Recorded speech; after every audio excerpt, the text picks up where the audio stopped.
Oh, wait, hold on. Okay. All right. All So right. we're starting. All right. So good evening, everyone. Welcome once again to Words, Wake the Nation. Well, that's what happens when you have more than one programs going. But it's Wake the Nation time. It's the first one for 2023. And so our season starts in September though, but it's the new year, right? So this is the first one for 2023. And tonight, only two of the hosts are here, myself and Miss R. She has a lot of titles, but y'all know her, Reverend Thais Love. Good She evening. She's here. So we're going to do this together tonight. Our other co-host, Miss Crystal Collier, is unable to make it tonight. So it's just the two of us. Well, tonight's title is An Uptick in Mental Maladies and the Impact on Our Communities. I don't know about you, but before I even start that, I just want us to be aware that this month is for Human Trafficking Prevention and Awareness Month, the month of January. And so I'm saying to you, male and female, please be alert, okay? Buddy up if you can.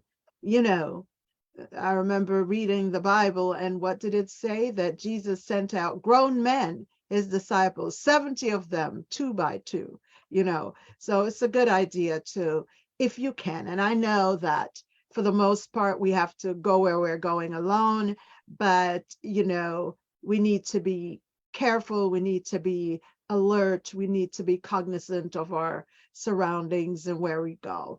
Not being so distracted we can't hear what's happening around us. You know, if we have both our earbuds in our ears, or if we're distracted with the phone, we need to be alert, okay, and just practice safe practices.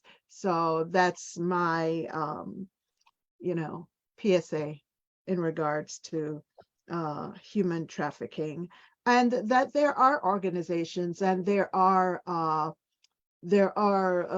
virtual meetings being held, you know, and we can talk more about that another time. But tonight we're going to talk about the uptick in mental maladies and the impact within our communities.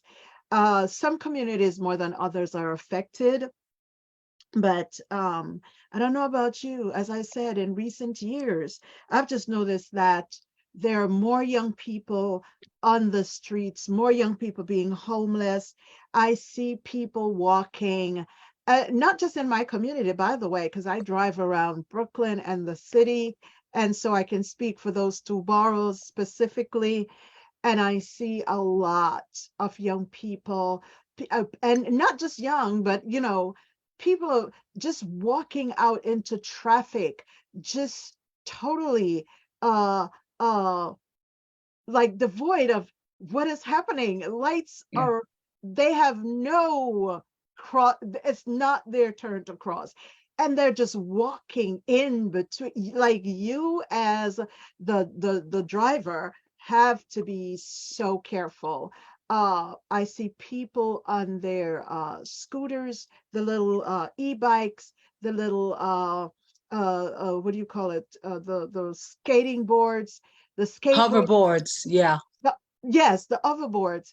And you could tell those that are on them that everything isn't all right. You can tell because they're like in the middle of the street dancing, or just doing. And so it is a concern. It is a concern. I think we should be proactive rather than reactive, not wait for already I feel we're in a crisis. And we need to employ our local elected officials and the powers to be, to get some assistance. And there are those that are working on that. I went to the Martin Luther King Day event, a couple of them. And in my area, I know that our elected officials, our council member, Rita Joseph, one of our assembly member, Brian Cunningham, and Senator Parker, our Congresswoman Yvette Clarke. They're very concerned, and they're working on bills and getting funding to be allocated to different organizations within our communities. And, you can be involved as well in your community to ensure that your community is safe, that people get the help that they need, because we're seeing where, too many people are becoming victims of mental maladies. The stigma that goes with it, we need to eradicate that, because being mentally unwell is just as when your body is unwell. If you're not feeling well in your body, you go to the doctor. Then you can also, at the doctor, tell him you're not well and find Try this alpine ice water technique before find bed. Use up to a half pound of problem weight while you counselor, sleep. or they can direct you or recommend, for you to see someone that you can speak to. There are a lot, in my travels and a lot of the meetings that I have, I do community events where we give out food for those, where there's a food shortage. And we know there is food insecurities in many of our communities, right? And so, I also give out flyers that we've gotten from some of the organization got from the mayor's office, others got from the health department. And let me tell you something, the young people in schools, teenagers, those high school students, when they're coming out, they stop and they talk to me. And most of the time, they're concerned about panic anxiety attacks, depression. A matter of fact, one day there was a mother and her son, and we were with ARA, what's his name, Sony's organization, and the lady came and she said both her and her son suffer from depression. And so, a lot of people don't want to talk about it, but we have to discuss these things. Having a mental malady does not make you the malady, does not make you less of a person. If you're unwell, if you have a stomach issue, you're not the stomach issue. If you have a headache, you're not the headache. You seek help for it, or you take, medication for it, or you lay down and you get rest. Well, it's the same thing. And a lot of folks, we've lost a police officer a couple of weeks ago to suicide, and so many others, many aren't mentioned, that are taking their lives. And the CDC actually reported that 1.2 million people attempted suicide in this country, either because of being mentally unwell or from the use of drugs. That is, I don't know about you, but that is an extreme number of people. It's alarming. Think about it. You probably know someone that attempted to take their life. You probably know someone currently that is suicidal. Yeah. And, we cannot sit idly by and see people losing their, the thing is, we're being robbed. And you think about it, when a person is depressed or suffering from a mental malady, then it's like a cycle, because it affects your health, and your health suffers from it. And so if it's not taken care of, then you cannot contribute to society what you were created to contribute to society. You see, and there are many factors within our communities that are causing people to become depressed. There is the loss of housing, job and food insecurities, I'm Ian Schwartz, drugs engineer that are impacting. I'd like to invite you. We have different kinds of drugs that are impacting our communities negatively. And so, you know, these are some of the issues that's affecting our youth, young adults, the elderly. There are those that are elder abuse is on the rise, right? And so many factors. And some of these things started before COVID, but once COVID came into place, it exacerbated everything. Everything just got heightened, right? Some folks lost their homes. Some folks lost a lot of family members. Some folks lost their jobs. You know, a whole lot occurred. And so, you know, we're doing this because we want, and yes, we have done Wake the Nation, we've done this topic on depression, but really what I'm talking about is what I'm seeing affecting our communities. And so, you know, we want to encourage you to know that. Also, you know, I recently learned that a lot of times when a person is depressed or down or even anxious, sometimes it's our thinking that gets us there, right? Yes. It's how Yes. you're thinking that gets you there. You start thinking about the day and you start getting anxious because you're uncertain about what you will be facing within the day. And sometimes it's an irrational fear. Yeah. Sometimes it's a reasonable fear, but because you're focused on it, it pushes you over into, and that's what it does for all of us at one point or another have been there.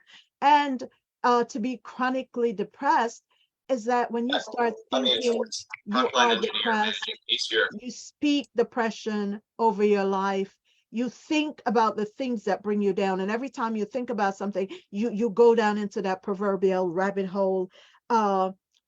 What you're doing is creating a neural pathway, right? Your thoughts keep, but you know, there is a scripture that say what we think, as a man thinks, so is he.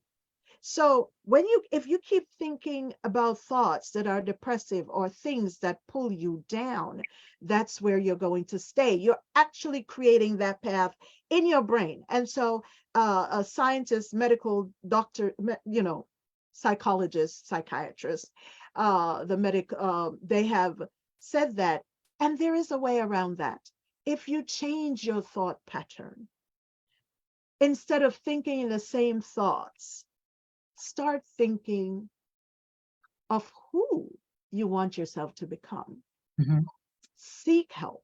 And there are some places. Now, I want to tell you about one place within my community where you can there's a therapy center with caring people, and you can go to the Morris Heights Health Center. It's located at 1095 Flatbush Avenue. It's located between Clarendon and Cortelyou Road. Let me tell you something. It is clean and inviting. Okay. It's very clean. It's very inviting. The staff is professional. They're proficient. They're kind and caring. I've referred people there, and everyone who comes back says the same thing. As a matter of fact, I know a couple of people that are switching their doctors right now. So, you know, because what you want is that when you're going through any crisis situation, they're there to help to prevent it. However, if you're going through one, they'll help you through it. And the thing is, the site administrator is Miss Kay Lawrence. She oversees their administrative operations. Here it is. This is a federally funded medical center. Okay. And so you will never be turned away. They do not turn away anyone. They're federally funded, they're state funded, they're city funded. So listen, The funds are there for you if so that you can, if you have no funds. Listen, they do not turn anyone away, regardless of your insurance, your inability to pay, or your immigration status. You can go there and be safe. I'm telling you, I would not, I'm telling you this. This is something that I know. Okay. So I'll tell you what they have. They have for peds, for pediatricians, women's health, family medicine, nutrition, counseling. They have behavioral health center. Uh-oh. They have a WIC program on site. They're open Mondays through Fridays, 9 through 5, Saturdays, 8 through 4. The phone number, which I will put up at the end, is 929-512-3900. They're having an exercise class on January 25th. So Rev, please remind me to put that up. At the end, I'm also letting you know that we have in-house counseling here. We have our own Mrs. Thais Love.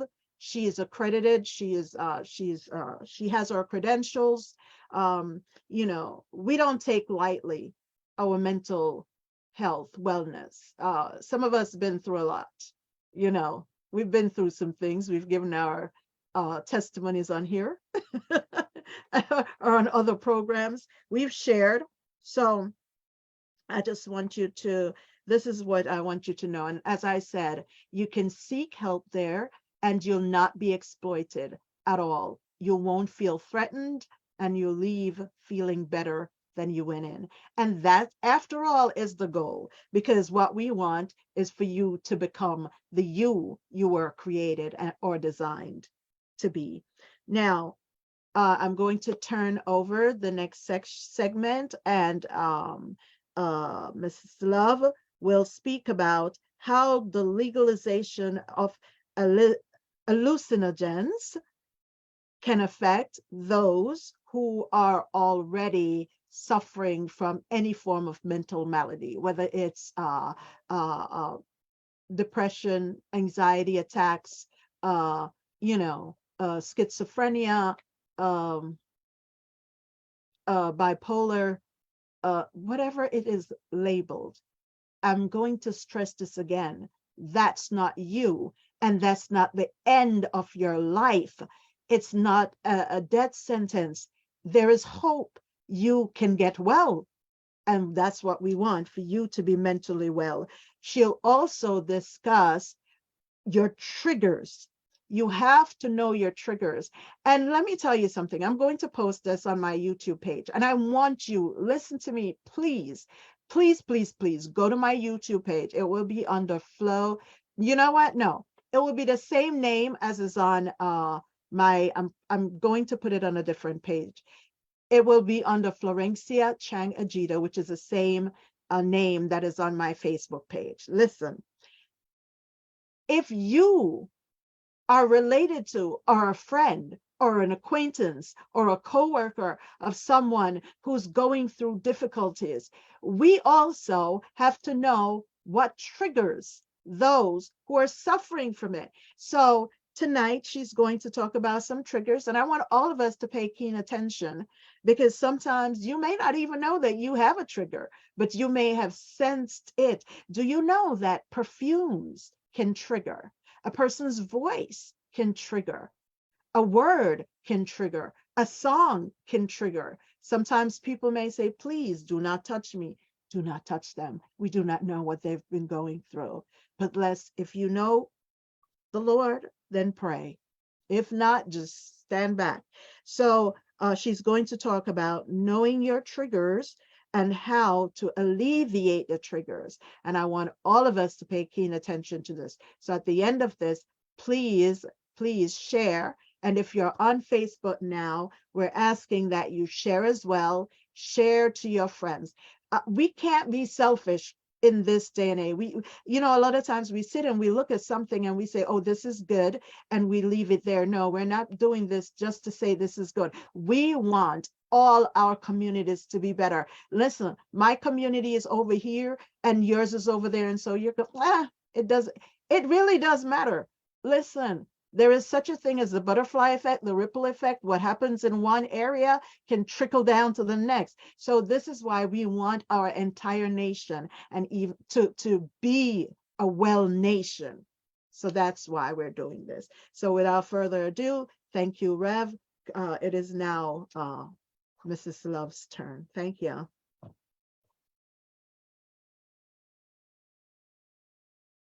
Unmute. You're muted. You're muted. Thank you. Good evening. Good evening, everyone. Thank you so much, Reverend Chang-Ageda, for that, for always dispensing vital information so that we all can apply it immediately to our lives and share it. Yes, I am Tahis Love. I'm here to talk about a couple of things. For one, I want to talk about the impact of legalized substances that have been often misused. Okay, as you may very well know, right here in New York legalized marijuana back in May of 2021. And it was legalized, and a whole lot of things happened since marijuana was and its use made legalized. Now, when they legalized the use of marijuana, they legalized it under the Marijuana Regulation Act. Okay, and so the reason for that act was to regulate the use of marijuana so that people, like, it was thought that it would alleviate the stigma of using marijuana. It was believed that it would decrease the number of arrests for marijuana especially usage. for guys who were sent to jail for like 10, 12 years for just having a nickel bag or something. I don't know what that is, but that's the term I've heard. Because they noticed that it was a hugely disproportionate amount of Black and brown people being arrested for having certain amounts of marijuana on them, or for using smoking marijuana for recreational use even, and the selling and buying of marijuana. So it was legalized back in 2021 because it was thought to remove the criminal stigma of marijuana usage. It was thought to be able to increase public safety and public health. And so also it was legalized also because our government noticed that the marijuana industry, usage, selling, buying, is a multi-million-dollar, I dare say even billion-dollar industry. And they legalized it because they thought that it would also improve the economic health of New York City and state. Okay.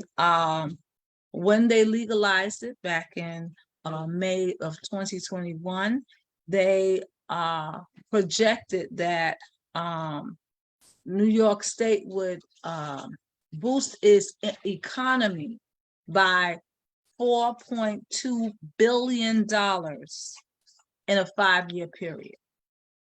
They expect that New York would be the largest legalized marijuana regulated state in the country,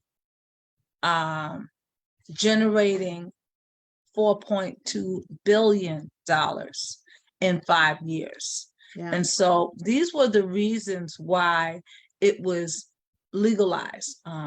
They projected that, it would increase public safety, it would remove the stigma of criminality surrounded by the use Especially that. and misuse of marijuana. And so these are the things that they, expect to have happened. They thought that it would be, a plus for New York. Yeah. But, and there's always a but, Right? all of these things have not transpired as of yet. Mm-mm. And it's growing more and more unlikely that they will. Okay. Studies show that since the legalization of marijuana in May of 2021, they've noticed that there's been a 20% increase in marijuana usage across the board, all ages. In fact, the study continues to show that in all of the states that have legalized marijuana, that there has been at least a 20% increase in usage and misuse of marijuana. They also noticed that since these states have legalized marijuana for its usage, that the crime has escalated by at least 10%. Some places more so, other places around 10%. They've also noticed that there are an increase in mental health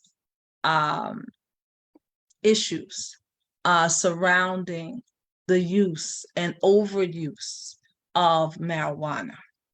One of the things that they notice is that since the legalization of marijuana in these particular states, the marijuana availability and access has increased tremendously. It has increased the availability, access to marijuana has increased by 32%. Okay, so whereas when it wasn't legal, it was a little bit harder to get to. Okay, it wasn't in the hands of everyone before it was legal. Now that it's been legalized, it's more readily available and very accessible to most people, 32% more accessible. Okay, studies show that the users and misusers of marijuana are getting younger. Before, when it was illegal, you had less people using it and misusing it because of the threat of, breaking the law and getting locked up. Now that's no longer the case. So more and more people are trying it for the first time, using it even more often. And the ages that of the users of marijuana are getting younger and younger. Excuse me. Did Go you ahead. see that the police just out in Long Island, they had where they tweeted out how they found, I don't know if you can see it. No, you can't. You see those? Yeah. Mm-hmm. They're like gummies, like the gummy bears, the candies for the kids. Yes. The edibles. Yes. Yeah. Because of the legalization of marijuana, that has caused there to be an increase of marijuana availability. And so now you will find marijuana in different forms on the shelves of your nearby grocery store. You will find marijuana and cannabis even in over-the-counter medications and painkillers. You can very easily buy marijuana induced foods and Yeah. edibles. There's a lot of that, but this is dangerous because if you looked at it, you could see that it said like a stoner bear, and it had the little cartoon characters, and so that so what's going to happen now Well, what's when happening now? the hallucinogens are legalized? Because Things are going to get, unfortunately, things are going to get worse. Because of there are 15 states currently that have legalized marijuana and its usage. Unfortunately, the economic market of those states has increased. New York is expected and projected to be the state that has the largest economic increase, stemming from the sales and use and availability of marijuana, legalized marijuana. Again, that number they expect there to be an additional $4.2 billion over a 5-year period. So as a professional, let me just ask you this. So how then will this impact those who are dealing with mental maladies? This is not a help. I think that's going in the opposite direction for one, because I know that there were times when folks may have noticed that they had some kind of something going on in their heads, right? Like something's off and they weren't sure what it is, right? Mm-hmm. And they sought to self-medicate by using marijuana, which only made them end up in the institution. So the thing about marijuana is that it's a introductory drug, and like people think, well, it's an herb, so it can't really harm, and it is used very much so for medicinal purposes, such as alleviating pain. Mm-hmm. But most people that utilize and misuse marijuana are not people who are in pain. The medical marijuana was created for those people who have chronic pain, to alleviate pain and hopefully give them more of a pain-relieved lifestyle. And so they are prescribed medical marijuana for that use. But most people that use and misuse marijuana, they use it and misuse it for recreational use, meaning that they don't have any pain, they don't have any medical reason for it, so they're not using the marijuana Yeah. for its medicinal purposes. They're using it flat out to get high or But feel nice or yeah, to so numb themselves. And so the 20% increase in marijuana usage across the board, all ages, is showing. And because of that 20% increase, there are other impacts that are happening. And that's just with the marijuana. Now, those same 15 states that have legalized marijuana also want to and expect to legalize the use of hallucinogens. And their justification for that is to decriminalize the use of hallucinogens, so that people who are prescribed hallucinogens can readily utilize their prescribed hallucinogens to alleviate hold on treatment. hold on a second, wait a minute. I so I know. Come on, what it asked the question. Yes. The reason why I started out with the marijuana and why they decided to justify legalizing marijuana, they want to legalize hallucinogens for the same reasons. Okay. Well, in this case, I would be thinking, well, I understand where, trying to decriminalize, those who have like, the small amounts of it and things of that nature, and to, so that they wouldn't go to jail for being in possession.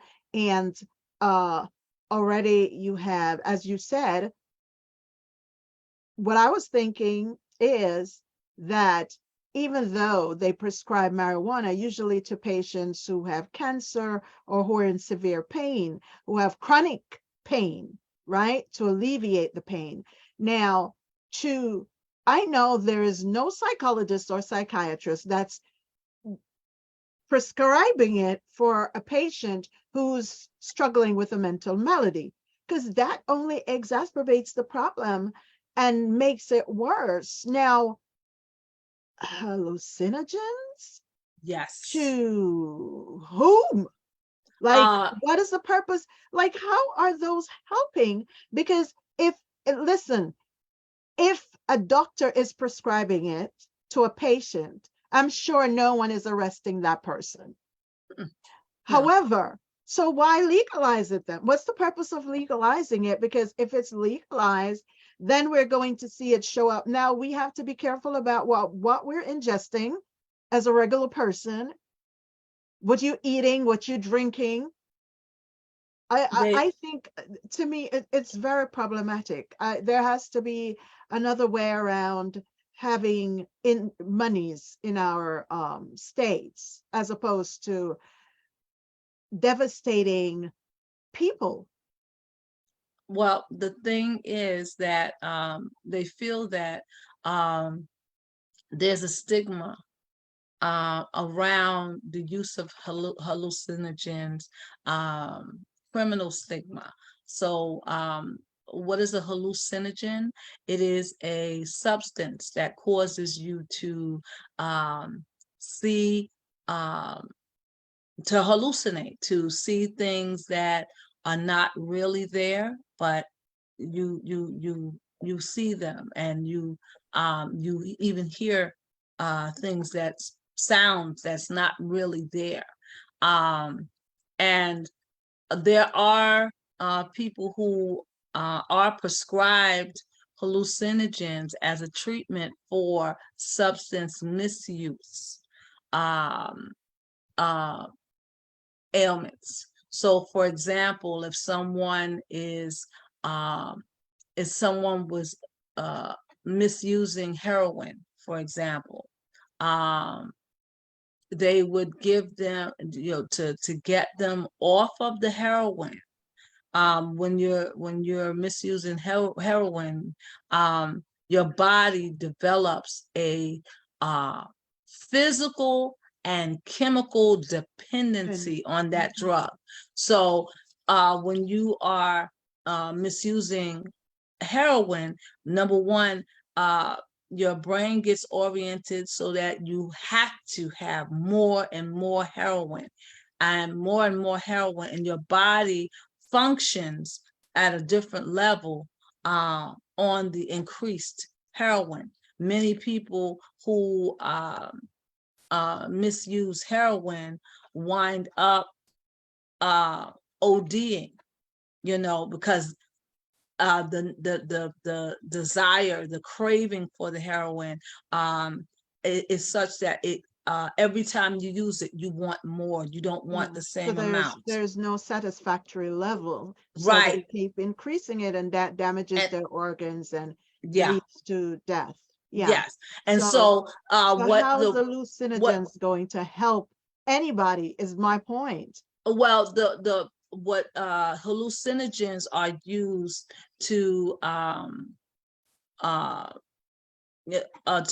help a person who's on misusing a substance like heroin, help them to kind of wean off of the heroin. So it's a way of weaning them off. Yes. And so yeah. What happens after they're weaned? Are they hooked then on the hallucinogen? Unfortunately, yes. They just, what is supposed to happen is that you wean off of the heroin, and you are on the hallucinogen, or methadone is a prescribed medication for that.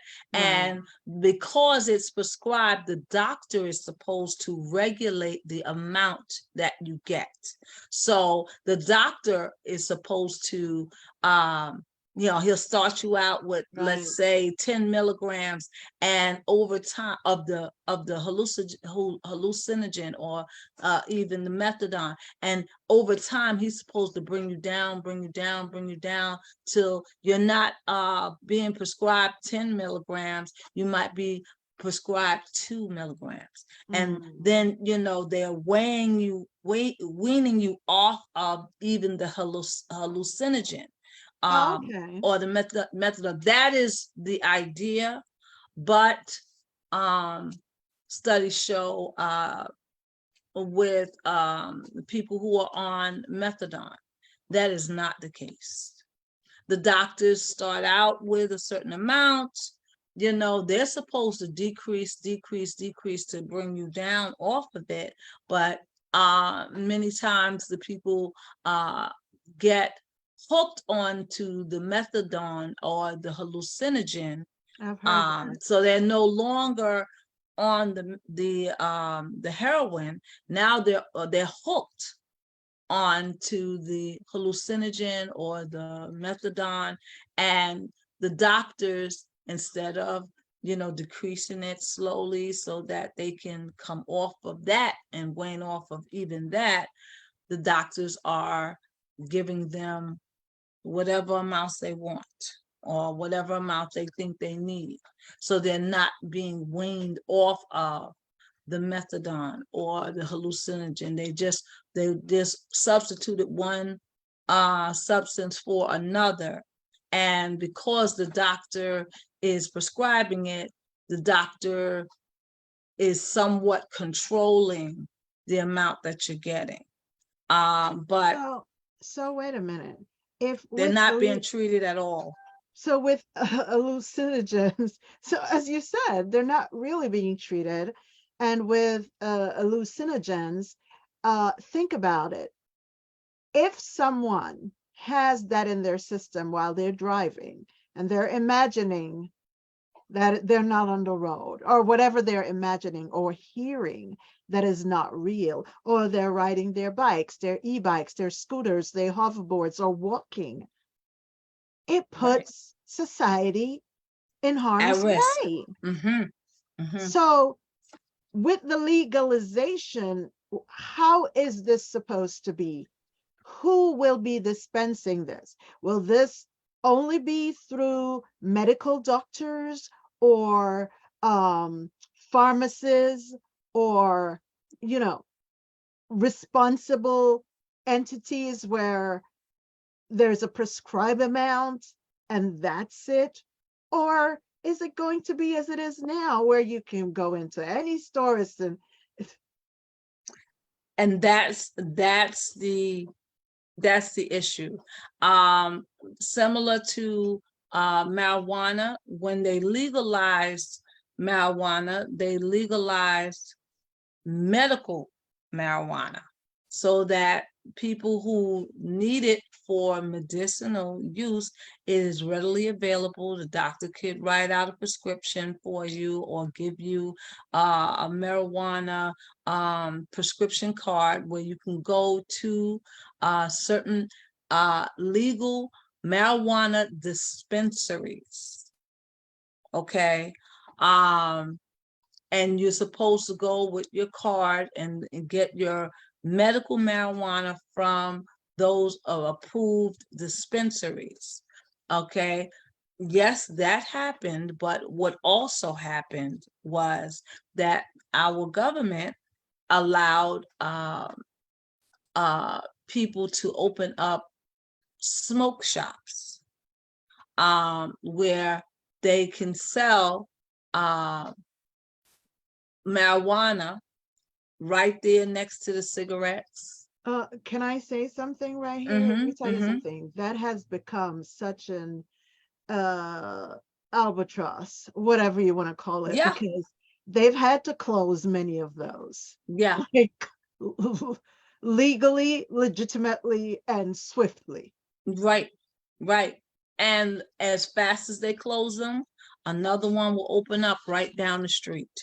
That's the Because truth. there is so much money involved in that. People pay good money to get their marijuana. People pay good money. Now they As you have it in different flavors and said that, stuff. can I, Yeah. can I tell you, my daughter and I walked into a plant shop, and I'm not even going to say where it is. We walked into a plant store because we love plants. And so they had really nice plants, and we wanted some pots, and their pots were beautiful. And so we went in, we got the pots. And so when we went to the counter, at the counter, the guy said, well, and so we have, so I was like shocked. I was like, wait, I said to my daughter, are they really selling that right there? Like Yeah. just right there. And so he goes, well, yeah. And this one is this, and this one is, I was like, no, thank you. We're just here for the pots. We came. The pots. No, we came, the pots that you put in the Right. kiln. No, I know. I know. The ones that you put the plants You in. didn't know. You didn't know that it And was they didn't have marijuana plants. They had house plants, really beautiful house plants. They really carried some beautiful house plants, though. But I'm just saying, it's like you can get it. I just said that to say you can pretty much get it anywhere, because that's the Yeah. last things I expected. They had cookies and brownies.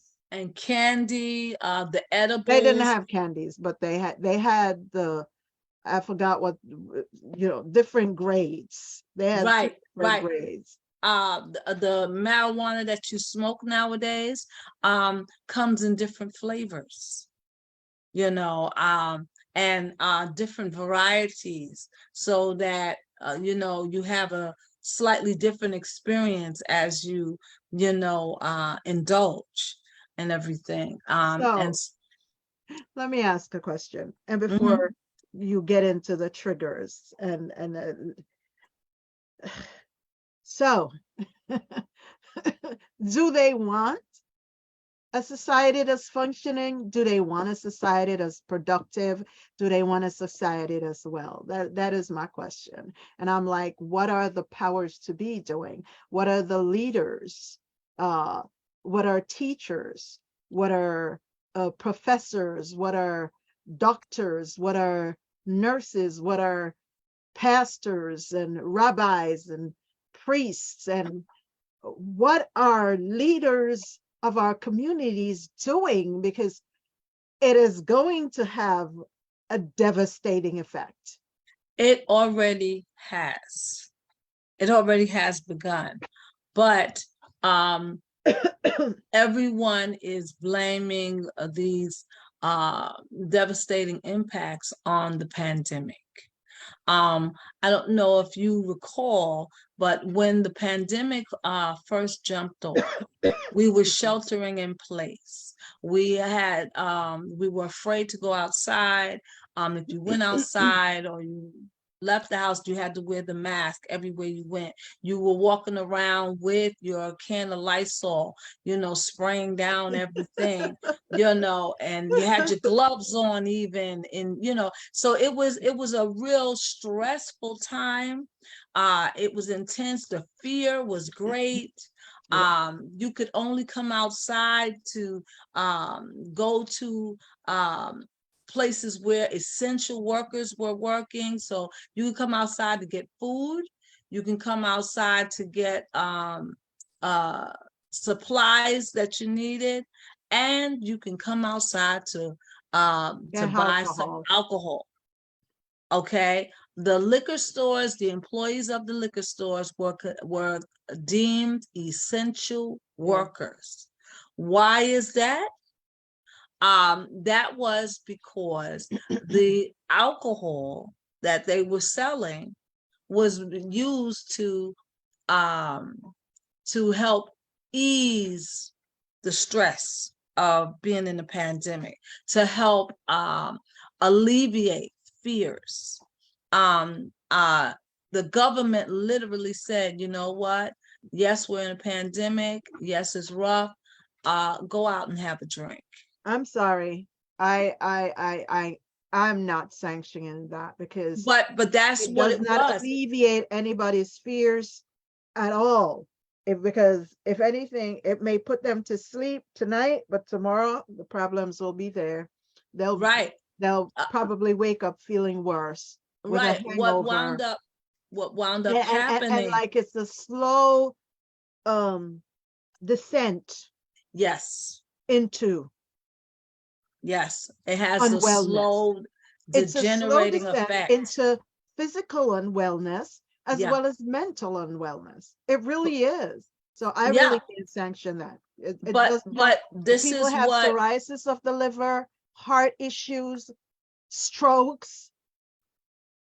But they, our government stated, no, we're not going to close the liquor stores at that time. In fact, the liquor stores were even opened on Sundays to make sure that if you needed to get your drink, you can go to the nearest liquor store and you can get your drink. So how about I am advocating for how about doing something that will benefit folks, like putting funding in for people to get free medical, mental wellness health, like having therapists to do like even like how they do the teledoctors, to have that for folks instead of the alcohol, because how is that? That's not helping. They did have the teleconferencing therapists available. Back then, NYC Well had a number of programs that was helpful, to people and encouraging people to, mind your mental health. And, NYC Well was very, very instrumental during that time in helping people get through and maintain their they did. their mental They health. really did. But now, where is NYC Well? I do not know. It's not It's no available like longer. that any longer. It's, We it- do it's have not. But that's what we need to advocate for as yeah, leaders of communities, the pastors in the church, those who have a voice to speak for those who don't, the elected officials, the district leaders, the council members, the state senators, the assembly members, the congress persons, you know, mayors, governors. We need the doctors, the nurses. We they need all to feel like band together, really, for the betterment of the people. And if no one's doing it for the people, then the people, all of us, need to rise up to do something. We have to have our voices heard. There's so many parents I have known that have their children on suicide watch or in an institute because they try to take their lives, and then they're going to institutionalize them. There are people who have gone to be checked just because they weren't feeling well, and now they won't be released from the mental institutions. This is like a cycle. And so you yes, have people who should be productive in society, not being productive, not being who they were designed to be. We have our lawyers, our teachers, our doctors, our police officers, our clerks, our chefs, our cooks, our, you know, the next person who will discover some kind of something that will help humanity health wise, and so many young people, and even older, you know what I mean, youth, yeah, it's and young adults. But that's not they're being pushed.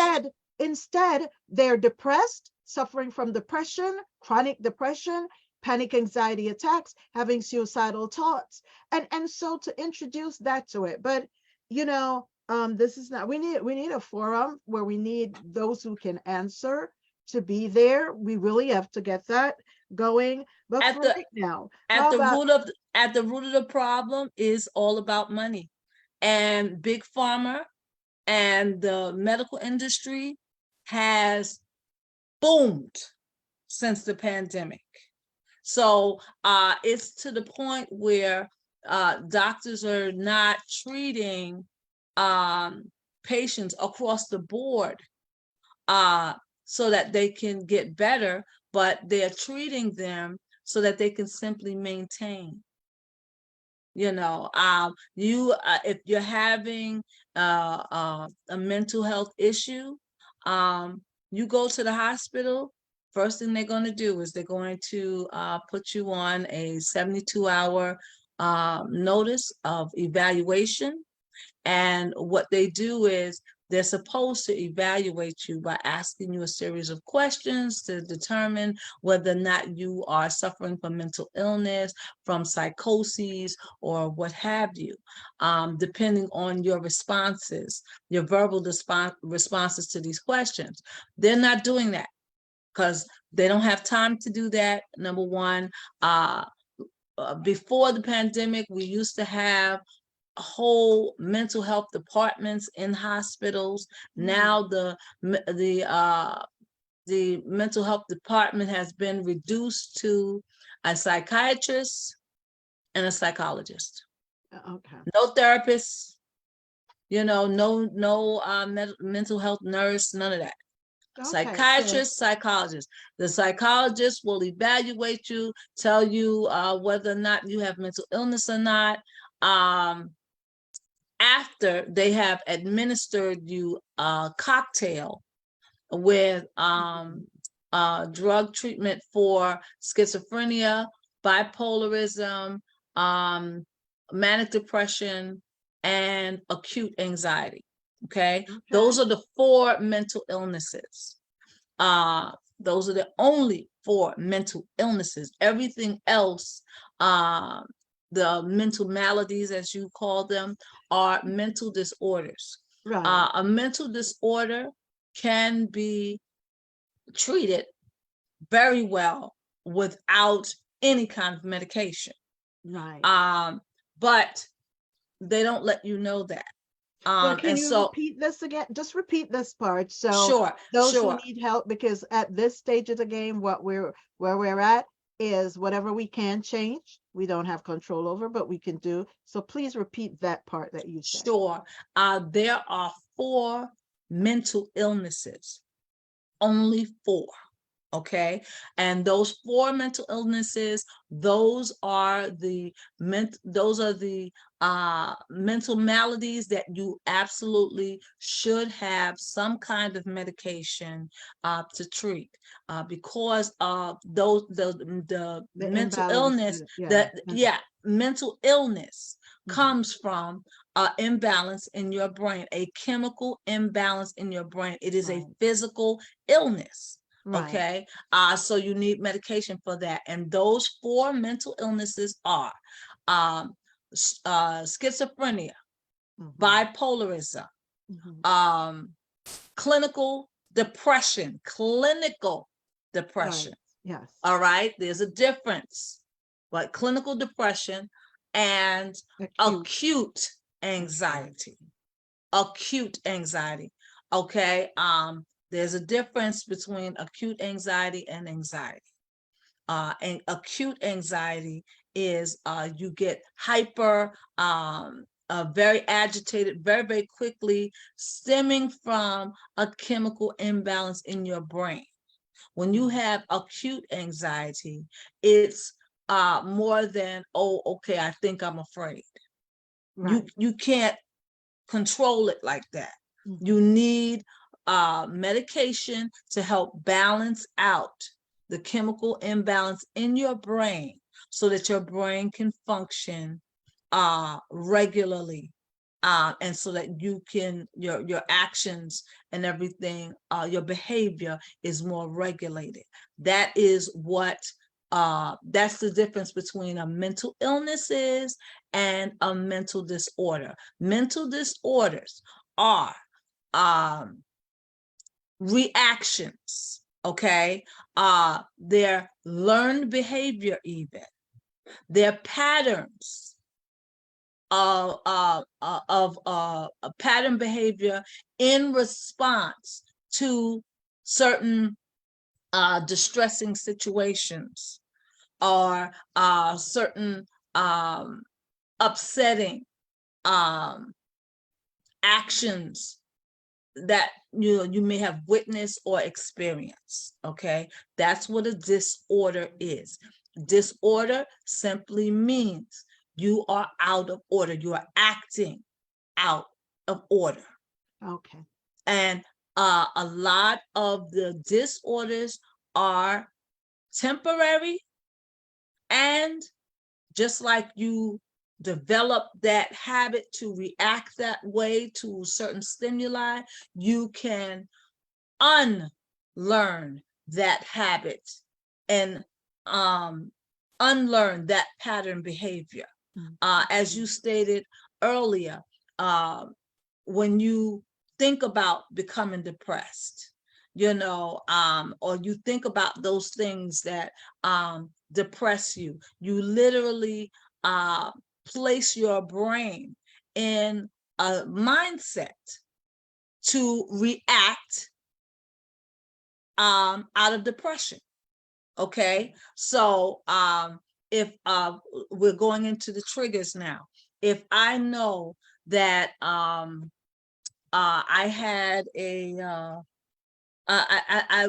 God forbid, I was in a car accident, and when I was in that car accident, just before the car hit the vehicle that I was in, I heard a song being sang by the Earth, Wind and Fire, September, right? I was in the car just before the accident happened. I remember listening to September by Earth, Wind and Fire. And right as that part, when you hear the music, when they go into the "Do you remember?" I heard that, and then boom, the car accident happened. Okay. I could not control or foresee the car accident, happening, but my brain registered and remembered, okay, that song, September, and the car accident happened. Mm-hmm. Our brains, that's how we function. We connect things. Yeah, because So, our brain has, for us, our brain has to make sense. has to make sense. Things have to make sense for our brain. So now it's years later, I, came through the car accident. I'm well, but every time I hear that song, September by Earth, Wind and Fire, I get upset. I start to get anxious. My heart starts beating fast. I might even start experiencing pain. I might get a headache. And I don't know why. I don't understand, because of the trauma and impact of the car accident. I am no longer conscious that I, subconsciously connected that song to the impact of the accident. So that song is a trigger for me. I don't know, and I'm not even aware of it. I just know that every time I hear that song, I start to get upset. So you have to turn that song off. If I walk into the room and that song is on, it upsets me. So you have to turn it off.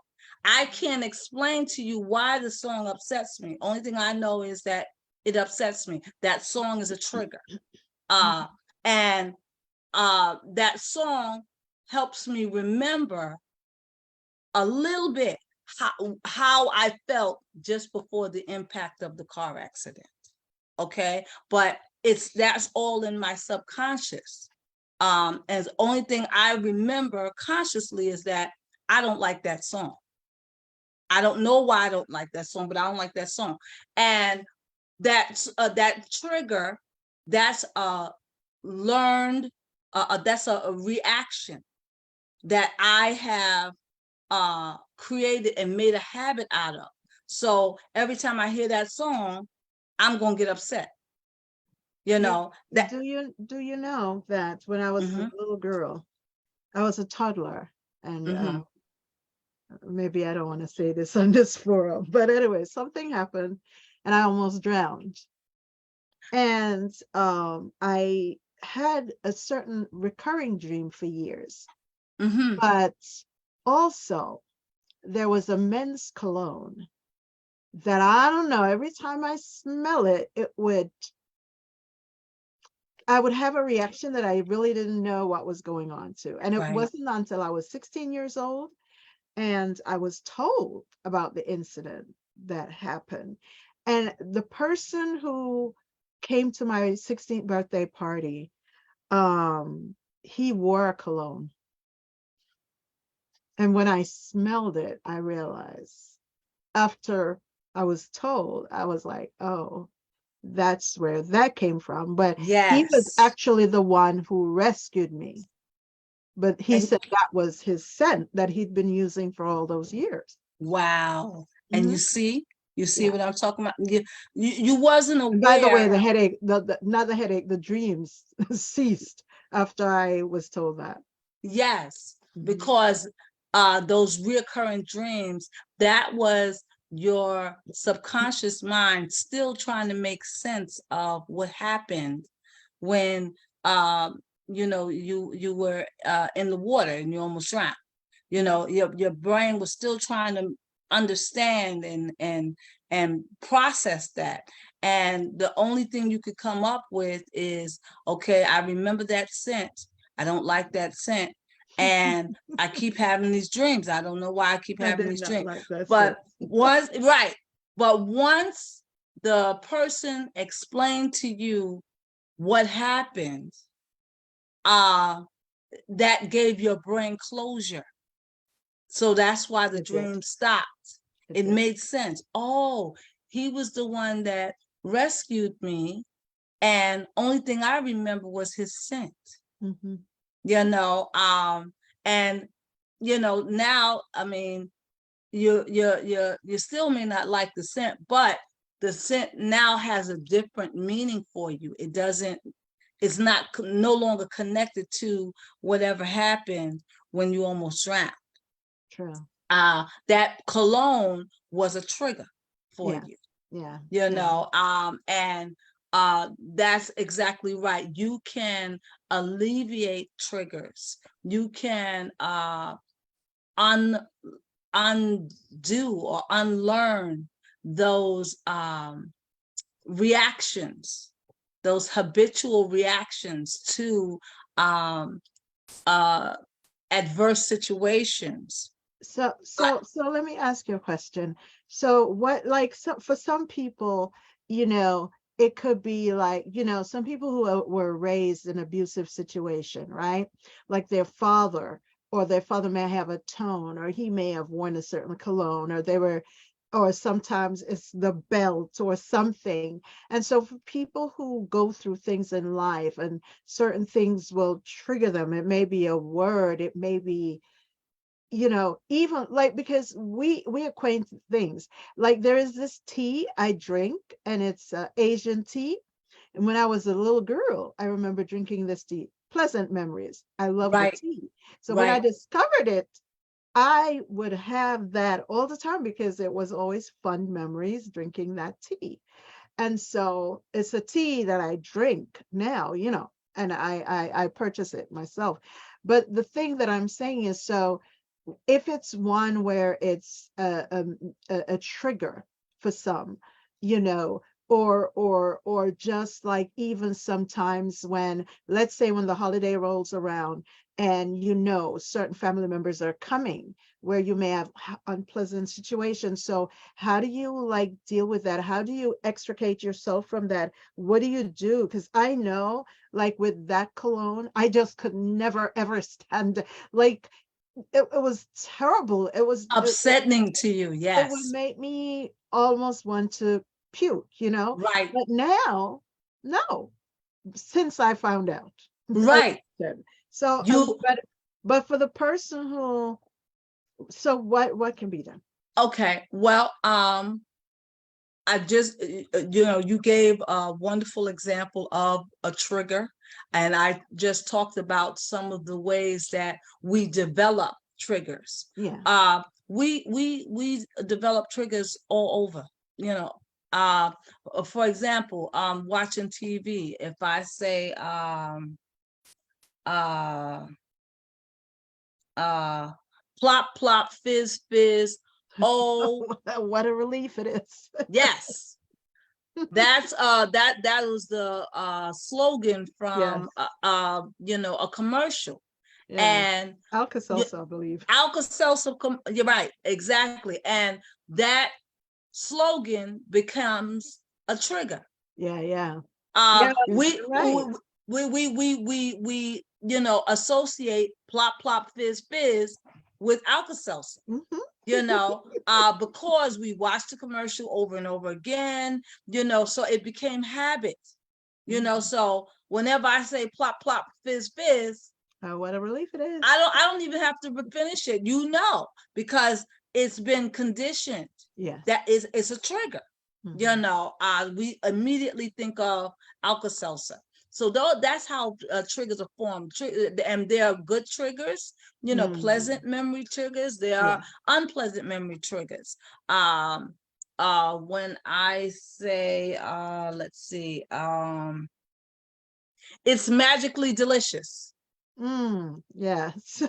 That's the cereal.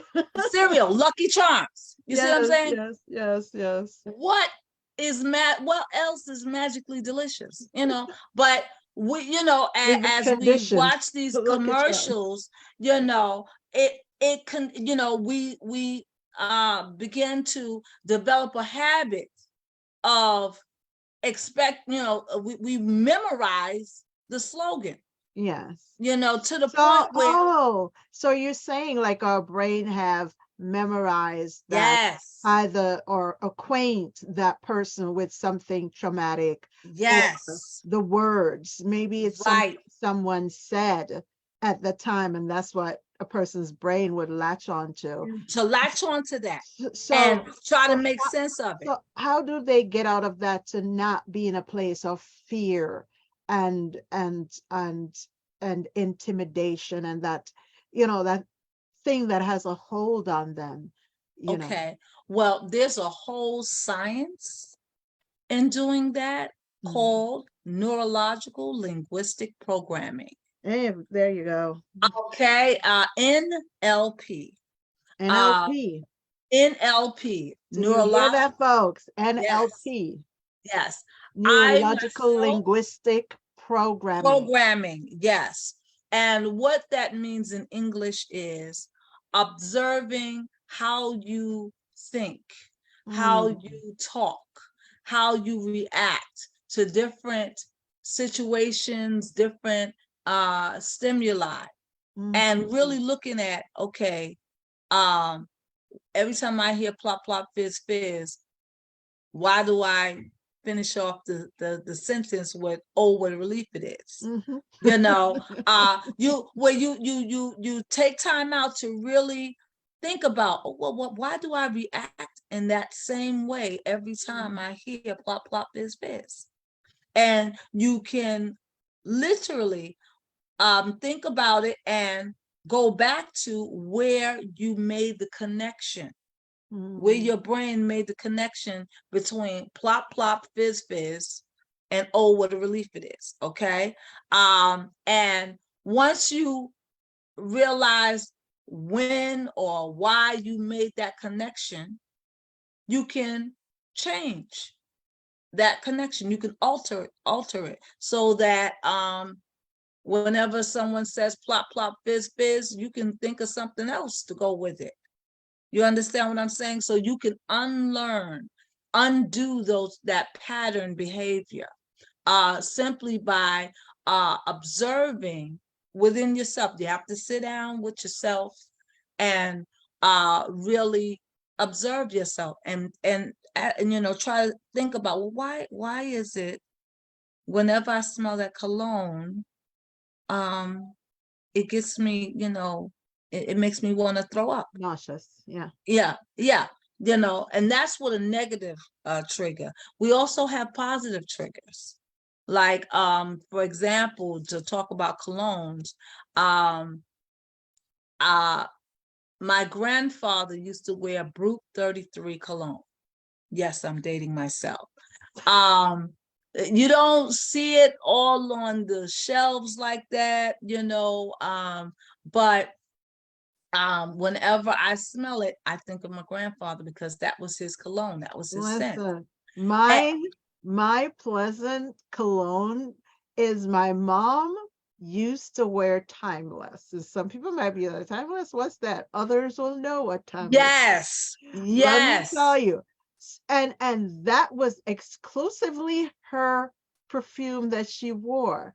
So once I was on the train and I smelled Timeless, I am telling you, you couldn't tell me my mom was not on the train. Yes. And I'm like, and I since my mom passed, not recent years, but after my mom passed, maybe about 5 or so years after she passed, I remember being in a room when I smelled it. I turned to look. I thought it was my mom. So I understand that one as well. Yeah. Speaking of Timeless, me and you were discussing certain scents, and for you it was Timeless. For me, it was Pearls and Lace. My grandmother had given me that when I turned 16 years old, and I just knew I was grown. When I had that, and that scent brings back so many pleasant memories. And me and you were talking about it, and then you sent it to me. I still have the bottle. I didn't even want to use it too much. I just open it and spray it just so I can smell it. I don't even wear it because I want to cherish it. And thank you for that. But You're yeah, welcome. every once in a while, I'll pull out my pearls and lace and spray a little bit. And it takes me all the way back to when I was 16 years old and I Right? would wear that. Yeah. Yeah. And so Wow. that's a positive trigger for me. Yeah, yeah, yeah. Okay. If someone messes with my bottle of pearls and lace, they're going to have a fight on their hands. Okay. Because I cherish it because of the Yeah. memories that I still connect to it. Right. That's a positive trigger. Mhm. Okay. Positive triggers, you can keep those, Yeah. you know, but again, I took the time out to think about what pearl and lace, what the scent of perfume does for me. What Right. comes to mind whenever I smell it? And you and I were having that discussion, and when you mentioned timeless, that triggered me. Oh, pearl and lace. My Mhm. grandmother's scent was moon wind. Mm. Yes. And so Yes. whenever I smell moon wind, I'm like, oh, that's grandma. You know, Yes. she's here. And so, but it's interesting how we associate scents with Mhm. memories, Yeah. you know, be it It's like the tea I told you about, the Japanese tea. yes, And it's such a pleasant, listen, I'll just drink that and go to sleep because it was right, such a pleasant memory when I was a kid. It's very soothing for me. So I understand that. I, right, I just want for folks that I know, there are folks that, they will smell a fragrance or a scent, or they will hear a word, or they'll hear someone's voice, or someone may make a move and their hearts start racing or pounding, yes, and it sets them into flee. They're the right, fleers, right, and so it sets them into flee or into depression, you know. right. And, Now and so I just would like that's a to know, reaction. what can be done to help someone like that, Yes. not to be in that place anymore. First of all, recognize, identify your triggers. Hmm. Okay, so if you notice that like for me like I can talk with you, I can even argue with you, but if I'm arguing with a man and his voice gets to a certain loudness, it takes my mind into, all right, get ready to protect yourself. And I literally, I'm ready to swing at you. If particularly only with men. Hmm. And if a man is yelling at me or yelling around me, I get quiet. I'm not gonna keep arguing back and forth with you. I will get quiet because I'm mentally preparing myself to strike you. And I know that about myself. And I even know where that trigger comes from. My mom and my dad, when I was little, my mom and my dad used to fight. My mom actually, she died. She was a victim of domestic violence. Oh, My dad and her used to fight like cats and dogs. And before the fight would start, he would come in and he would be talking to her and ask her questions. And as he's asking her questions, his voice would go up. And then like he would get real loud. Answer me, I'm talking to you. And like when he gets loud like that, answer me, I'm talking to you. Like less than 2 seconds later, he would throw the first punch. Wow. And my sister and I would be right there, and my mom and dad would start literally fist fighting right there, and we're right there. They didn't even like tell us go into another room or anything. We're right there tussling and everything. And so I think what happened is I developed that defense mechanism, whenever I hear, a man's voice get to Escalating, yeah. escalating, I start to, like get myself ready to block a punch or something. Now, my dad, he never hit me, he never spanked me and my sister, but he used to beat my mom. And like that first punch, he always would get her with that first punch, like she never saw it coming, and I used to think, and I was a little girl, I was like maybe 4 years old, and I used to sit there, as the argument starts off, my sister and I literally would slide my mother the baseball bat or a broom handle or something while they're Really? fighting, yeah, so that it could be a more Fair fair fight. fight. My mom was like 5'2", Wow. my dad was 6'1". My Ooh, mom used to, yeah, my mom used to hold her own, and she would, box him, and everything, but he always overpowered her, of course. He's taller. and right, he's taller, and so he has more of a reach. But I guess when I was little, it used to baffle me that, like, I couldn't understand why my mom, when she hear his voice escalating, why she didn't, she didn't She never throw her took a hands up. stance She or didn't, yeah. even back down, She back right. away, back She away. would right. She would stand right there and go toe to toe and arguing with him and everything with her face out like this, and she's yelling back at him, and he's like, answer me, I'm talking to you, and she'd go to answer him, and then pop right in her face. Wow. I'm and so sorry. I'm sorry that you lost your mom at an early age too from domestic violence. So, but I still have, so the escalating yelling of a man's voice is a trigger for me. Yeah. Even right now. So like if I'm walking down the street, minding my own business, and there's a couple or in the street and they're shouting at each other, I move away. Yeah, because you have to. Yeah, because So, it's a trigger for me. So but I know why I do that now. Okay. So for those people, identify what your trigger is, and try to look at why you react that way.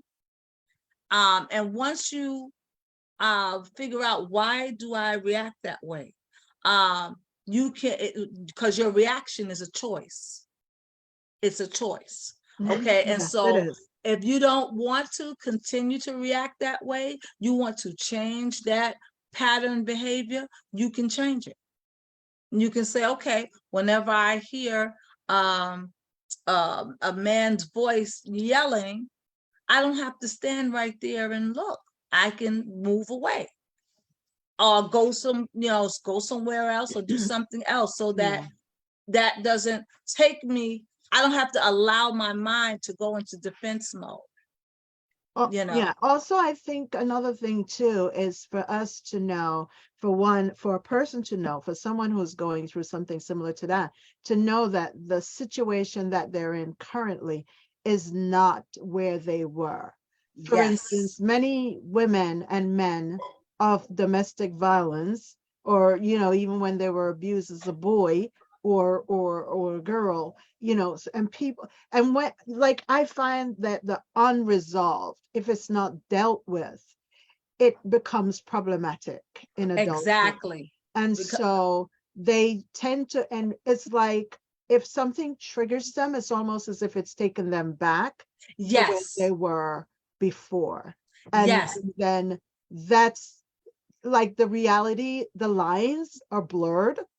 Right. And the helplessness returns. You literally, when you're triggered, you literally leave the reality that you're in and go back to that former reality, an earlier time. Right. And then you relive what happened negative during that previous time. And it could happen in a split second. You forget that, okay, I'm out of that situation. I'm safe. I'm not in harm's way. So I don't have to relive that. I can choose not to go through that mentally all over again, that relive that experience all over again. I don't have to do that because I'm out of that. So something they could do is say they're safe, right? Yes, they can find their safe place. As a neuro-linguistic programming therapist, you could sit with me and I would simply ask you a series of questions to help you identify your triggers and help you to make a decision in terms of what your reaction you choose to have anytime that trigger happens. Or we can just erase the trigger so that that no longer triggers you. So for instance, when you were saying that the smell of the man's cologne used to make you sick, you couldn't stand it. But then when someone explained to you what happened, in them explaining to you what happened, your brain was able to make sense of what really happened, and your brain erased that cologne as a trigger, just like that.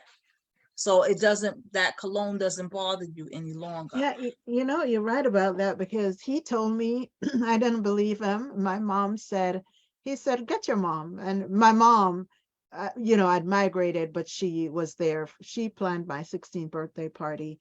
And so when I got my mom and we sat down and we spoke, and he ended up staying at the party, and it was as if the scent he wore just blended in with all the other people that were there. It was no longer, but when he first came, no, I was just like, so, but that quickly it did happen that trigger. Quickly. It did happen that quickly for me. Triggers can be erased and reprogrammed, because a trigger is simply a program. That's all it is. Okay.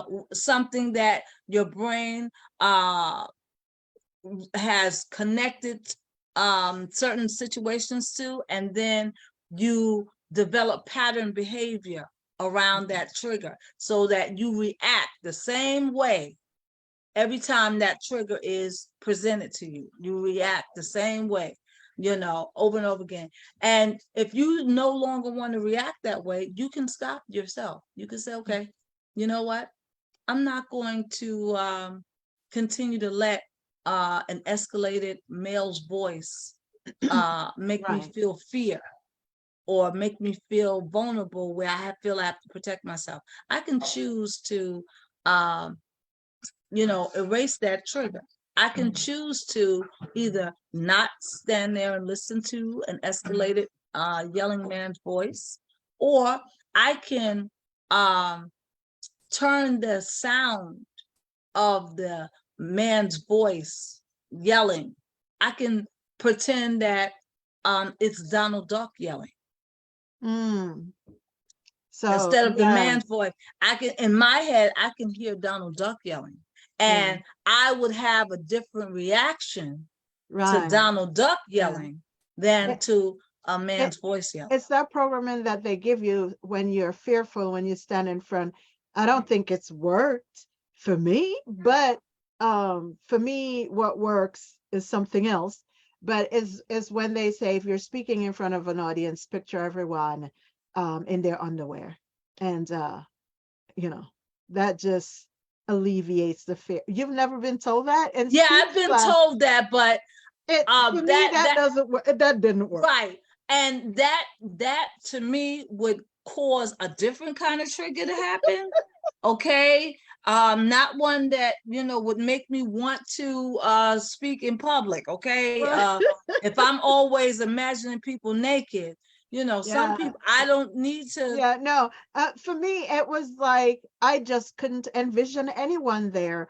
Me growing up, how I was raised, and it's like, yeah, I'm not envisioning a room full of naked people sitting there. Right. It, Right. it just never came into being. So Right. for me, speaking in front of others is a little different. I usually find focus. I'll find a focal point. Me And then too. from there. But so that works for me. Some people go Right. to the back of the room, or they'll pick someone they know or pick a kind face. That's what I would suggest. Pick a kind face. Right. One that you see look as if they're interested in what you're saying, and focus in that direction. And eventually it will be as if it's a room. So I would say look for a room, or pretend it's a room of friendly faces. Like for me would be I a much that easier. wouldn't work for me because No? no. When I look for a room of friendly faces, sometimes, well, I've been in the position where I've been, you know, I've had to sit next to someone that, I know, and, and make me break out into a giggle fit. And so, That part. right. And so if I'm trying to be serious and talk about a serious topic, I can't even look at, that person. I Yeah, can't I even look in their understand. direction, because then I lose all composure. So when I'm public speaking like that, I don't normally look into people's faces, because Oh, I've you look had, above. right, I look Oh, right above their head. I look okay. right above their head. I'll look at their hair, Yeah, you and that know. works. That Yeah, works. So right. Because I would say for each person, find what works for you. yes, exactly. So in terms of, to answer your question, about how do we remove triggers, or how do we uh you know alleviate the Deviate. discomfort of a Yeah. negative trigger, I would say first identify it. Once you identify that, something triggers you and why, that's more than half the battle right there. Because once you identify, okay, every time I look at you, I feel like crying, okay, well, why do you feel like crying when you look at this person? Because they look so much like my mom, or something like that. And understanding that, then it's like, okay, so you're grieving and missing your mom. And when you look at that person, they take you into grief. It's not the person, Right. uh, themselves, it's what they represent in your mind. So to remove that trigger, have that person represent something else in your mind. And that way you can look at the person and you won't bust out into tears and stuff like that. It's just a matter of changing your mind. You want to alleviate a negative trigger, you have to change your mind. Okay. Literally change your mind, so that your mind no longer connects that pattern behavior with that negative situation that happened when the trigger Right. was set. So, and like for folks who've driven and gotten into accidents, but they can't ever drive again, or they feel as if they'll never drive again, know that they can drive again. They Yes, just have to change that. right. They have to think of driving in a different way, Right. because they've associated driving with the car accident. Yes. And so they would have to, they get in the car, or imagine getting in the car, and seeing exactly what causes you to fear, or what, is it sitting behind the wheel of the car that's causing you to get nervous? Is it turning the car on? Whatever it is, pinpoint it. Mhm. And then make a new connection between that thing and your actions, so that turning the car on, the sound of the car turning on is no longer something that causes you to react with fear. Right. You can think Right. about the sound of a car might mean you're going to grandma's house, and you remember how much fun you have at grandma's house. Right. Remember how when grandpa used to stick the key in the car, and the car would start up and he have to let it warm up, and then he would drive everybody over to grandma's house. And you remember all the fun you had in grandpa's car. And so you're replacing those negative memories connected to a car accident with positive memories about being in a car. Right. Right. You're replacing it. And so you can do that within yourself. Or you can see a NLP therapist, and we'll help you, answer. We'll ask you questions that you can answer yourself, and you can replace those negative memories associated with that trigger with a positive memory, and that trigger won't affect you any longer. But in the case where you have certain family members that might trigger a negative response from you, first you have to set boundaries. You have to set boundaries. Okay, whenever I talk to my cousin, she gets on my nerves. We wind up arguing, and I don't want to deal with that at the Thanksgiving table. So set the boundary. Okay, I'm going to come to the Thanksgiving table, but I'm only going to stay 1 hour. That way I say hello to everybody in the room. You see my face, I see yours, and then I'm leaving. Before. Sometimes it's not even just getting into the argument. It's just the thought of the person being in the same. And I usually find that the folks who are triggering to people, or the folks who are condescending or would reject or just do things to put one in a state of imbalance. Right. That folks keep inviting them into their sphere of safety or going into theirs. Because of the habit. Because of the habit of interacting with that person. They don't realize that, okay, this person, they know that they are triggering you. And so they purposefully do things that will cause that negative reaction, or cause you to shrink back in fear, or cause you to feel a way about yourself. And that person, sometimes it makes them feel powerful. Oh, I know how to take the smile off of her face. Only thing I have to do is press her button the wrong way, or mention a trigger word, and then that smile will come right off her face, and she'll be upset. She'll be afraid. She won't be all happy, joy. And unfortunately, sometimes we have friends and family members that are into that. Maybe they themselves are not feeling happy, joy, and they don't want you to feel happy, joy. So they will do things to kind of, sabotage your joy on purpose.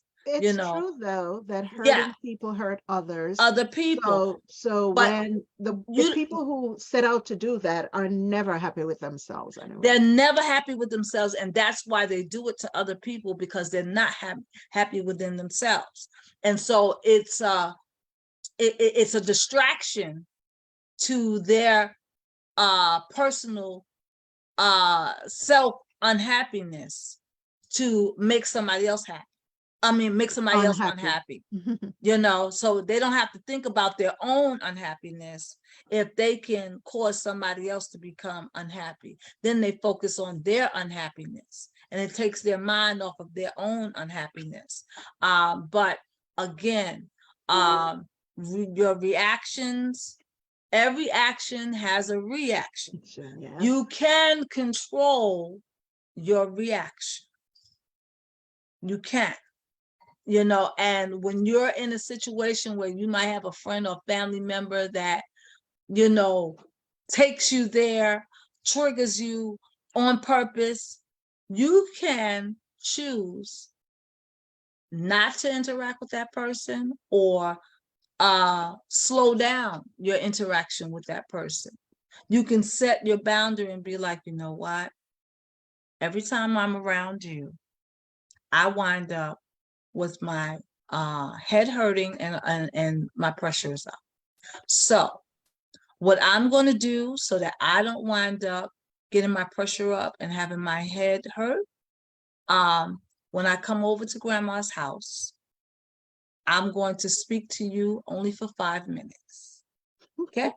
Then I'm going to walk away. Mrs. Love, Yeah. you take it for granted that these people are realistic. Let me tell you something.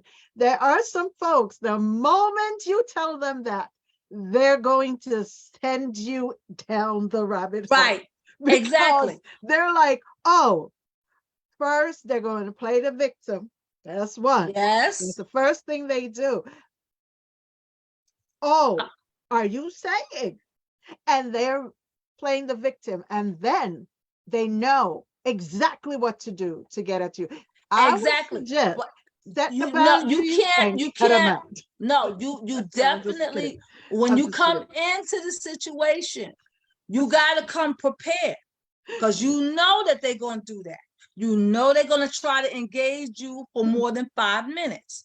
When you set that boundary, you have to set that, you have to stick to it. You got to, no matter what, 5 minutes time, 4 minutes, 59 seconds, you are walking and walking away quickly. You know that they're going to try to pull you back into their situation, but you are making the choice. No, I'm not going to engage you. I'm no longer going to engage you.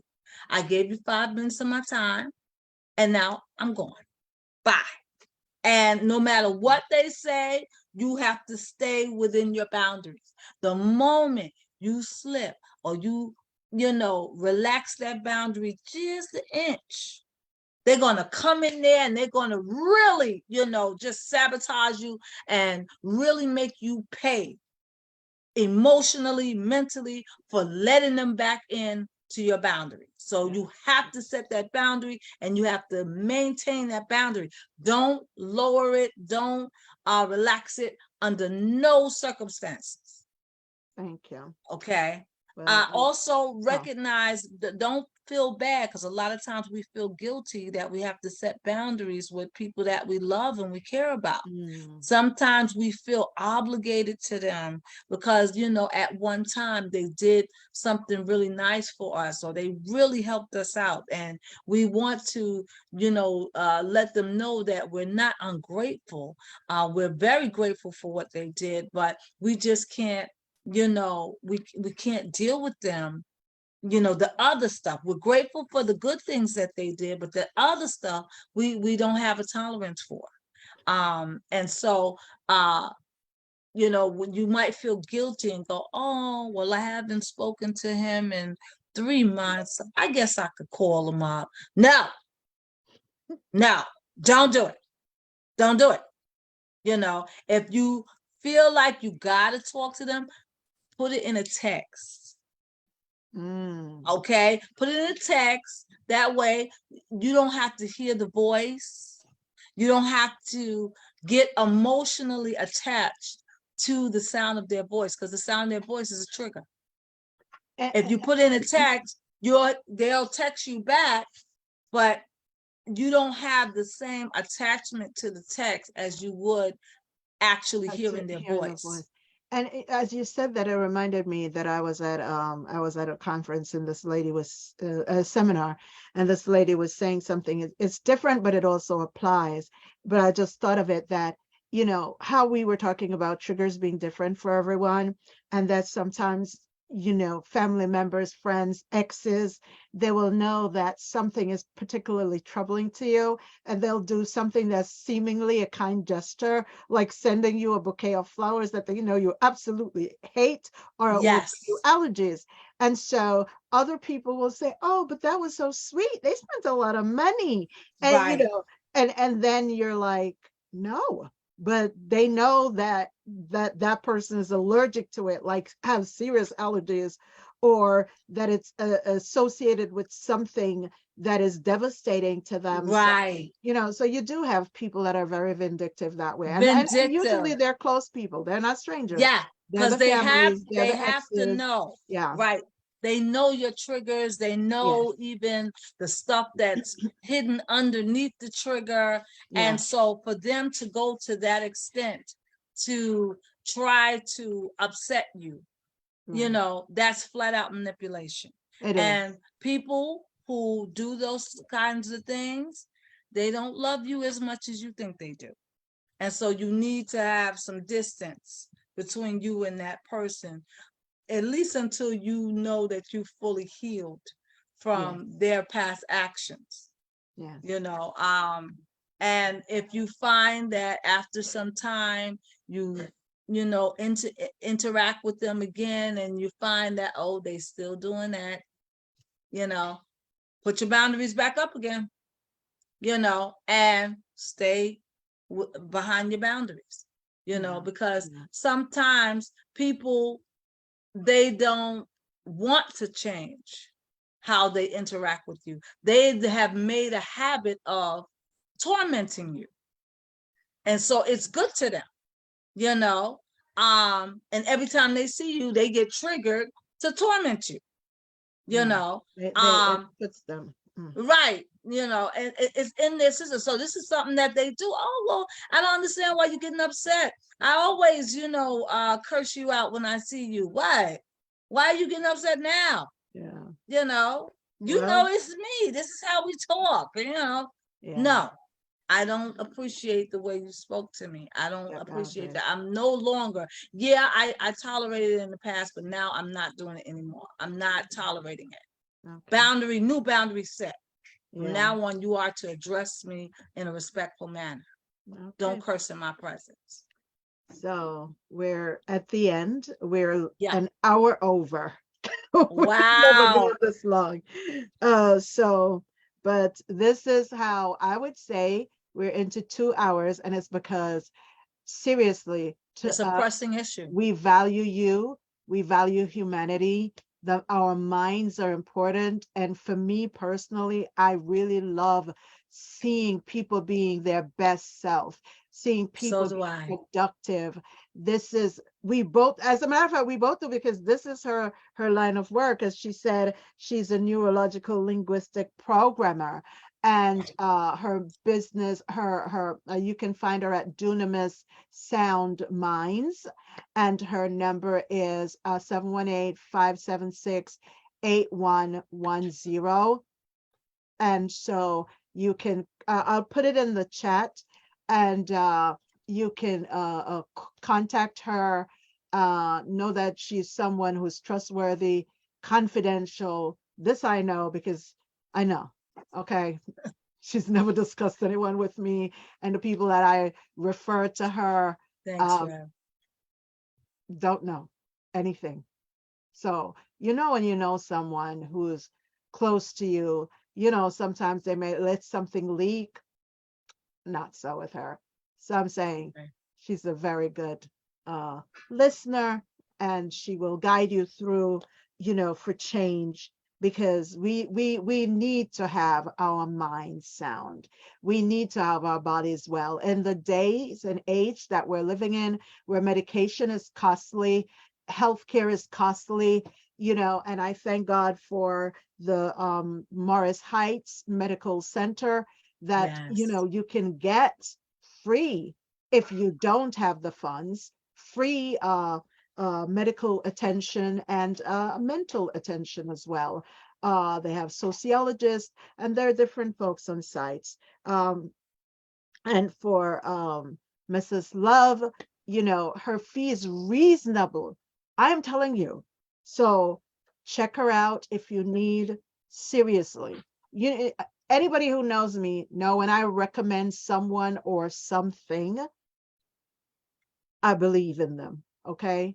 Listen, I don't just recommend anything or anyone that I have tried or someone close to me, So I'm just saying. And so I want to close with this. Thank you, I want to ma'am. say, listen, you were not given the spirit of fear. You were given the spirit of sound mind. You were given the sound mind. You have the power and you have love. Okay. Yes. And find a community, find someone, if you're in a community where there's a lot of strife and a lot of hatred, you may live in a home, but if you have the wherewithal, and sometimes we stay in things because we do not have the funds, but I'm telling you, there is a way out. Okay. Always, and always and a way out.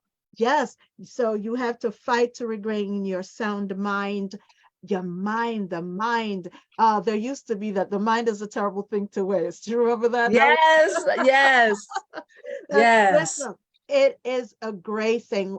A lot of people strive for money. Yeah. When you have a sound mind, monies can come to you quite easily. I'll say Yes. that because it won't be such a listen. You were With a designed sound mind, you can prosper in every in area of your every life. area of your life. Yes. And so, listen, you were designed to be beautiful and to fulfill your purpose. And you are beautiful. There is beauty inside of you. There is beauty aesthetically outside. And so you may have been afflicted, but you're not the affliction. So Exactly. it's temporary. It's subject to change. And if you need medical help, if you need psychological help, if you need medication, I say get what you need to get better. Okay. Yes. And always, as a minister and a Christian, I will say pray and God will lead you to the right ones. Yes. I'll say that. And I want you to know that if you're struggling mentally or physically, listen, sunlight, exercise, water, and sleep. Now that it's wintertime, there's less sunlight. However, there are centers where the light, or change your lights to get daylight so that you have the illusion that you're outside, and it Yes. will help to bring up your mood. This is And this your is immune this is system. factually right. Yes, she'll Yes. tell you this is real factual. And so remember, the way we think about ourselves is what we become. What we think, we tend to speak. What we speak, we have. So basically, you can rearrange your thoughts, change your thoughts. She talked about that. In changing your thought patterns, your speech will change, your action will change. And so I want you to have a better life. We want you to have a better life. Yes. Um, and if you're thinking of checking out, I believe we've given you enough here for you to have a ray of hope. Listen, don't give up or don't give in to anything that will impact your life negatively. And I'm Your going to, life matters. Your yeah, life matters. your Even if life, it doesn't you matter to matter. you, it You matters to those that are around you. you You were matter. born with a purpose. Yes, God tell them that. created you with a purpose. So even if you don't matter to yourself, you matter very much to God.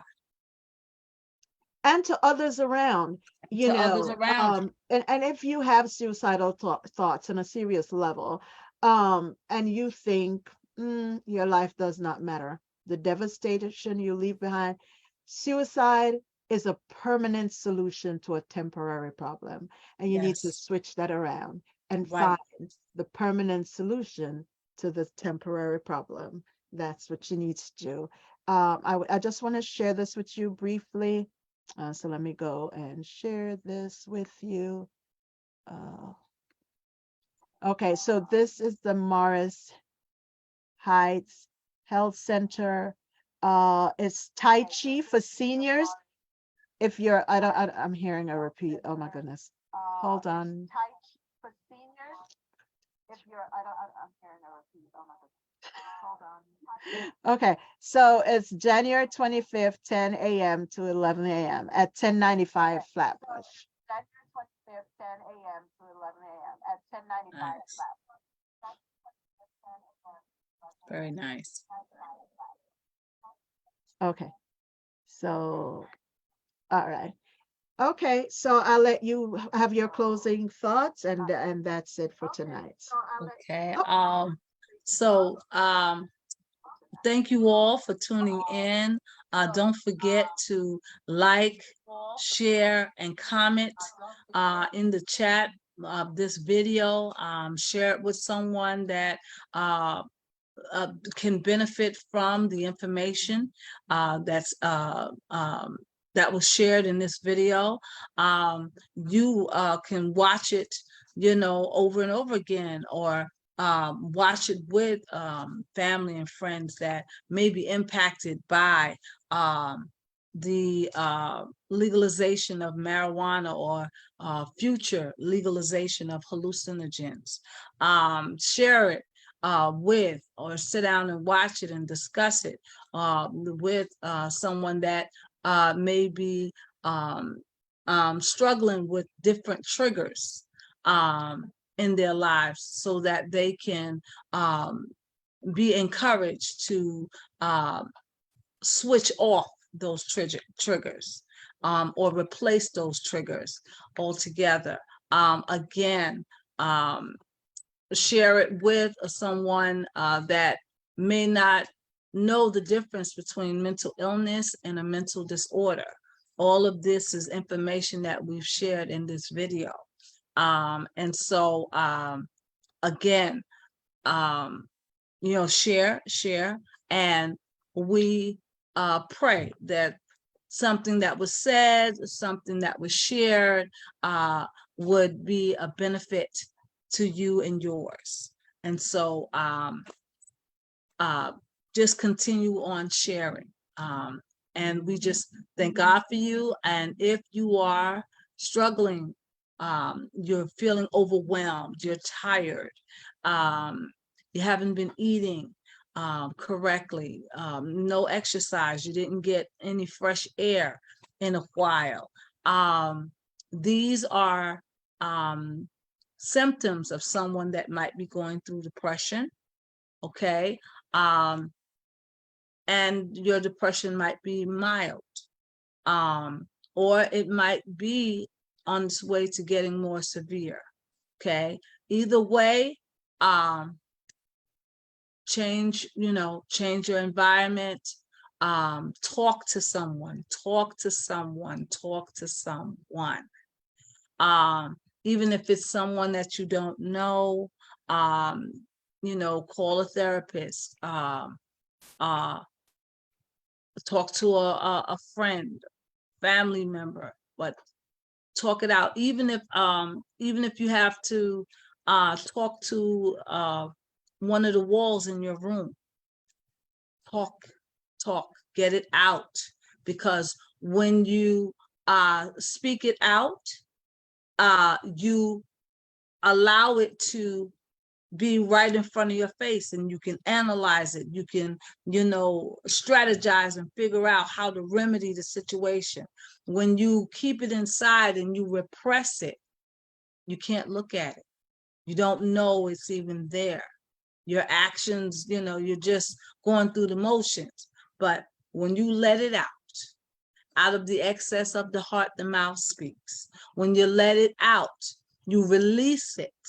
And therefore, it's in front of you, and you can choose to, remedy it, work on it, take it to somebody else to talk to them about it, but you have it there in front of you.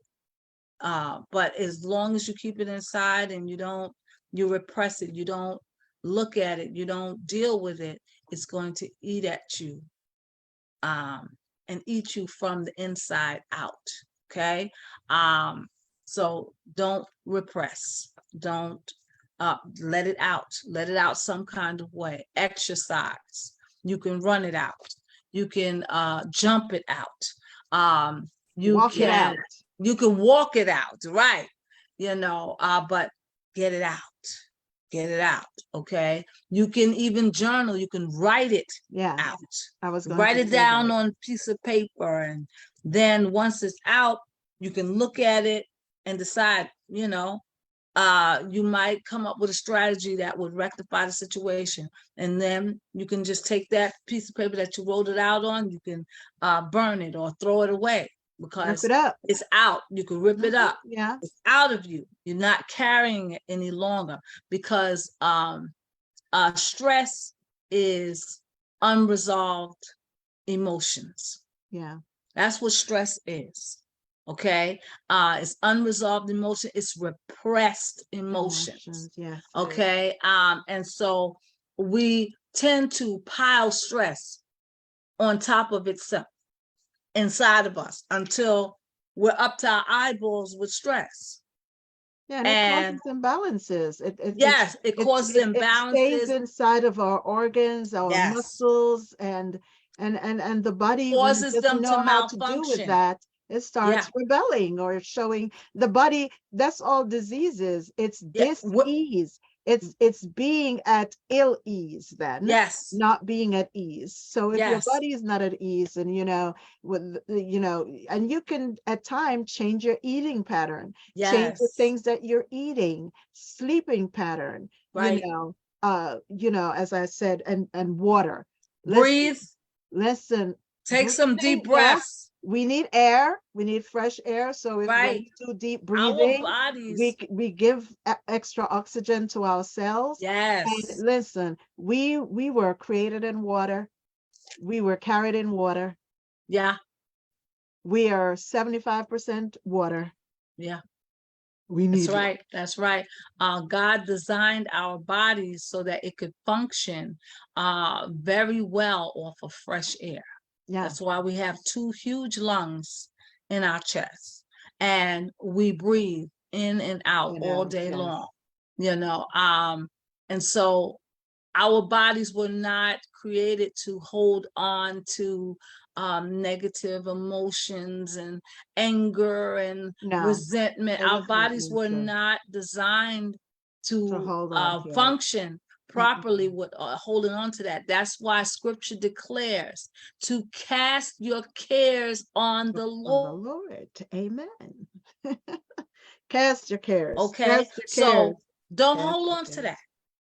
You don't have to hold on to it. You don't have to keep it bottled up inside of you. You can take it and bring it to Jesus and release it. He knows what to do with it. He knows how to discard it.